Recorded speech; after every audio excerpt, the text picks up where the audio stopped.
Some nights, the deepest desires buried within awaken suddenly. But what happens when you cross the limits of those desires?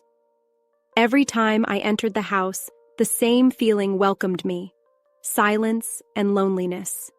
These two emotions had become my closest companions.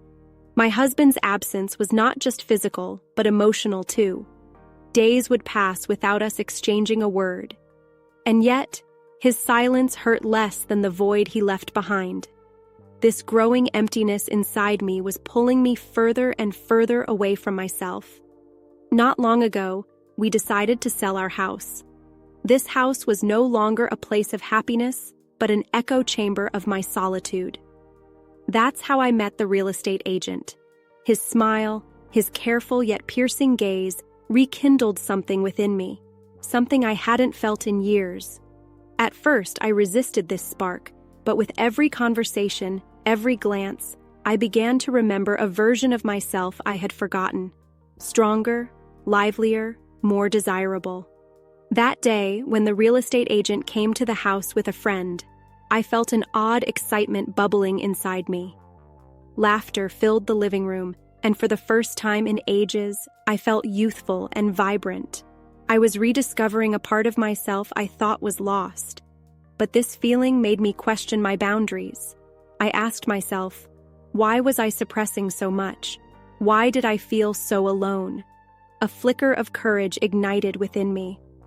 I invited them into the bedroom. As I walked toward the bedroom, I could hear their footsteps behind me, my heart racing with every step.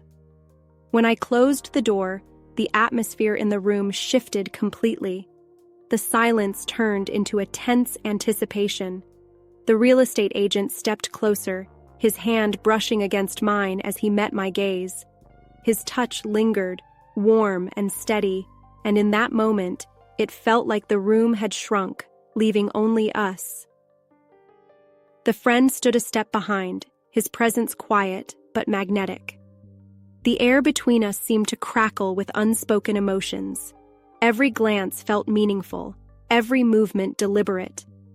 My breath hitched as I felt the weight of the moment, a crossroads where choices were no longer guided by logic, but by something deeper. Then, he leaned in. His lips brushed against mine in a soft, almost tentative kiss. It was as though he was waiting for me to pull away, but I didn't. Instead, I let myself fall into the moment, the warmth of his touch melting away the walls I had built around myself. The kiss wasn't just physical, it was an awakening, a reminder of feelings I had long buried. The friend's quiet gaze lingered, his eyes meeting mine as if silently asking permission to join in this unspoken connection. My heart raced, torn between the intensity of the present and the weight of everything I was leaving behind. At the peak of it all, my eyes caught sight of the frame on the nightstand. My husband's photo, his innocent, smiling face, the symbol of all the happy moments we had shared.